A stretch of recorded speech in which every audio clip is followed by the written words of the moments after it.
1400 metres, 10 past 2, race 6 is the Durban Golden Horseshoe, a Group 2 event. Scratched is number 11, Party Time. The jockey on number 15, Cottonos, is Marco van Rensburg, and they'll start from gate 11.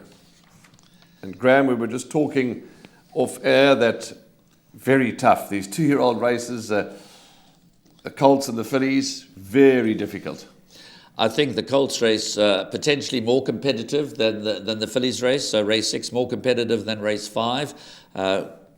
Perhaps many more with winning chances. Interesting to see a filly in the race. Twice the Trip is looking to do what Send by Destiny did in the Group 1 over a mile last season and beat the boys. She's going to have to step up from that win in the Debonair Stakes because I think she's got it all to do here. Castle Town, of course, comes into town with a big reputation. He's beautifully bred by Silvana out of Queens Bay. Won its debut over 1,200 metres. The further he goes, the better he'll be. But all of the anti-post action has been around number 4, Castle Town, shortened in from an opening call of 7-1 into 3-1.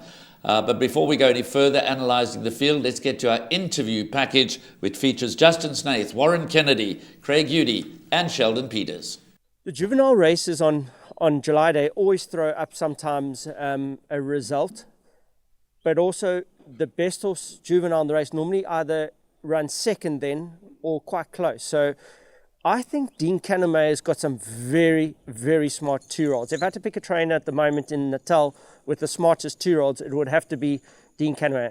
I think it's Atterbury Lane or something. It catches my eye every morning at the track. So I think he is very strong in this race. I do think that it's about time. You can ignore that run at Scottsville. He's better than that. And at Greyville over 1400, I think he'll be in the money. So you have to put him into some of your bets.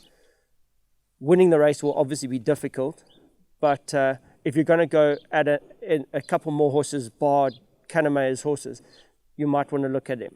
AJs Captain, he's a very smart horse, Sheldon. He disappointed me last time.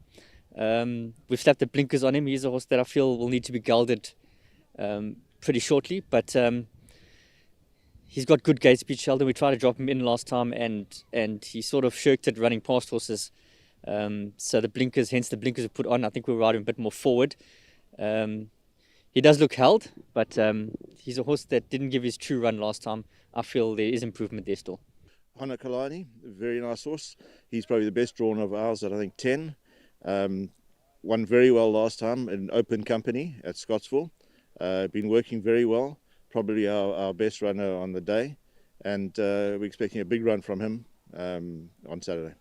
Arnhem Land, very good run last time, came from way back from last to run 5th when Party Time ran 2nd, so we'll think he's come along from that run a lot, and also another one that's drawn in the bush, but he'll be running on strongly at the end. Very well, Sheldon. He's progressive. We raced him lightly going into the gold medallion, and he's a horse that's come on since the race. I'm pretty confident that he's looking for 1400 meters plus. Of course, it is a slight concern that he does race, quite forward. Shows a lot of speed, and drawn 14, you need a bit of luck in running, but if he gets a bit of luck in running and things go his way, and within himself, he's a horse with a lot of scope, and he represents the Group 1 form in the race, obviously. Race number 6 is the Durban Golden Horseshoe, Grade 2 over 1400 metres. And I'm not going to try and be an expert in this type of race. It can throw up any type of results. I'm just going to mention 3 horses that I think are worth following and keeping a very close eye on. Number 1, Roll with the Punches, the best of the draw. Ryan Munger for the Roy Magnus stable. A decent second to a horse called Pyromaniac last time out. And I think the 1400 metres is going to be right up the son of Activor's alley. So number 1, Roll with the Punches. Number 4, Castle Town. Very impressive first time out from the Stuart Pettigrew stable. And then a horse like number 2, Cavalier King. Those are 3 horses that I would factor in, but with no degree of confidence. Go as wide as possible. And we're going to leave it to the studio guys, and they'll give you the lowdown. Very, very hard to predict first, second, third and fourth in this race. Many in with chances. My advice is to include as many as your budget would allow. for the pick six and jackpot. But we like to give a first choice.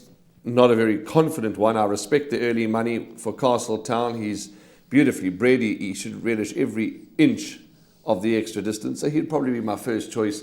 But I wouldn't be surprised if he didn't run in the first four. That's how competitive it is. It is very competitive. It's a very good field. The draw's been unkind on number 12, Good Traveller, number 14, Gallic Chief. I think they're both well above average, but have it all to do from a wide draw. Castletown has cracked a nice gate at number 4. Stuart Pettigrew is a shrewd operator. He comes into town with Express from the US, obviously in the headline of the Vodacom Durban July. But I think he'll be pinning his hopes on number 4, Castletown, to pay the expenses. Justin Snaith's runner number 5, It's About Time, will run better than he did last time. AJ's Captain, the same comment, should run better than he did last time. Waterbury Lane, big chance. Roll with the Punches, Cavalier King, they've all been mentioned.